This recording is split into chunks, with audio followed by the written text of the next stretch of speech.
One of the tragedies of this genocide is that I think it could have been prevented much earlier. I think that if the Saudis had said that normalization talks are ended, genocide is a red line. If UAE had kicked out the Israeli ambassador and reversed normalization.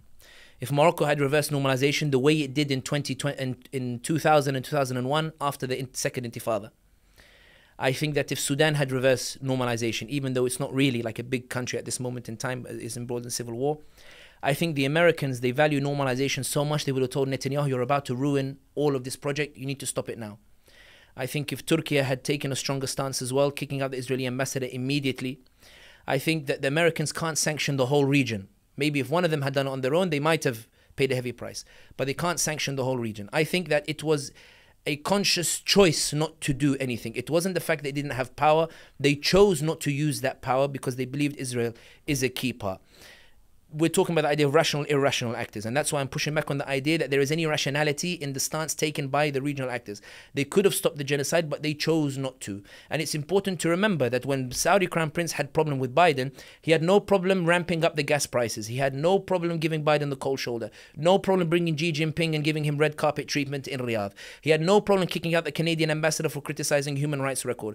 The UAE had no problem mobilizing militias and arming Hemeti in Sudan and arming Haftar in Libya in a way that it refuses to arm Palestinians against the Israelis. There were many options that these nations could have taken and they chose not to, and many of them diplomatic. They didn't need to go to war. I'm not saying go to war. I'm saying they could have put pressure on the Americans enough to make them rein in the genocide. They chose not to, and not only that, they reassured the Americans that genocide is not a red line. I don't think that's rational. I think that's irrational, because I think now that you have a genocide that has been set as a precedent where you don't do anything, I think there will be lasting consequences for it in the American domestic sphere, but also in the relationship between the Arab people and their governments. The second point that is worth noting is that when we're talking about rational, irrational actors, is Israel the irrational actor? We'll get to that. But it's also worth noting that I know there is a tendency over the past couple of days to paint Iran as a rational actor.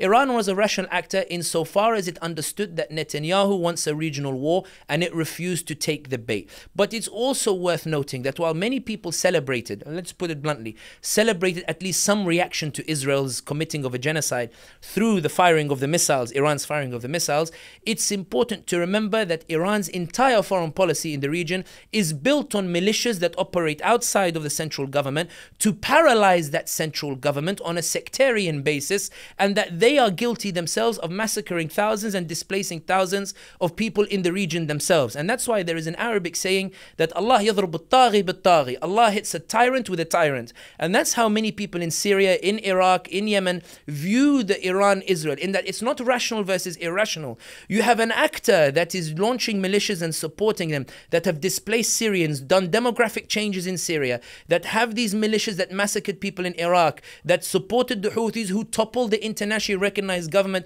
on the basis that they believe that the Houthis have a divine right to rule because they happen to be the descendants of the Prophet Muhammad sallallahu alaihi wasallam. Iran is supporting these militias on that base. I don't call that rational, I call that irrational. All Iran said was, I won't react this way over a genocide, I'll react this way if you hurt me directly. And I think that is the greatest tragedy of this order, and even the debate that we're having, where rationality is not in stopping a genocide. Rationality is ensuring a genocide happens in one place and making sure it doesn't happen in another place. When Blinken did his tour that you mentioned, all his tweets were the same. We agreed that the conflict should not be expanded. A translation should be, we agreed that the genocide should happen here and there should be no one intervening in this genocide that's taking place. The only reason the genocide is now under threat, Netanyahu is under threat, is not because of Iran. It's not because of Saudi. It's not because of UAE. It's because of public opinion that is shifting in Israel and outside Israel itself. Biden didn't buckle because Saudi threatened him.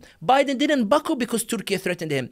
Biden buckled because when he looks at the polls in America, the ordinary American, white, black, Arab, Hispanic, the ordinary American is saying, Joe Biden, I'm going to punish you in November because you supported a genocide. And the Democrats are now saying, hang on a second, are we really about to lose an election because of what's happening in Gaza? Netanyahu, hold up. Netanyahu, hang on a second. Netanyahu says, what's the problem? They're telling Netanyahu, we're not against the genocide, but why do we have to pay the price for it? Netanyahu, you need a more PR a friendly way to do it. Let's do a humanitarian corridor where people go under the protection of the Israeli army. Let's do a humanitarian truce where we swap the hostages. We'll continue the genocide. Don't do Rafah unless you have a plan for what you're going to do with the Palestinian refugees. They're not against the genocide. They're against the PR damage that they're receiving, which shows that ultimately, as has been the case with all revolutions, ultimately it's not the nation states that made the difference. It's the ordinary voice that made the difference.